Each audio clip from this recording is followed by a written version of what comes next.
ang galunggong ang talagang simbolo ng kahirapan ng bawat isang Pilipino. Ngayon, hindi na. Hindi na mabili ng isang mahirap na Pilipino ang galunggong. Mahal na rin ang per kilo ng galunggong. Hindi katulad nung araw, natatandaan ko pa noon, meron ka lang halos piso, 10 piso yata yun, makakabili ka ng ilang pirasong galunggong. Pero ngayon, ano na nga ba ang pagkain ng masang Pilipino ngayon? Yung naghihirap talaga. Ano na, itong tinatawag na noodles. Lucky Me noodles.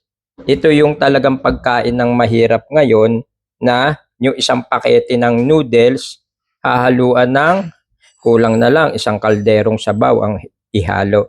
Kaya pagkakaiba ng galunggong noon at ngayon, malaking malaki na. Hindi na pagkain ng mahirap ang galunggong ngayon.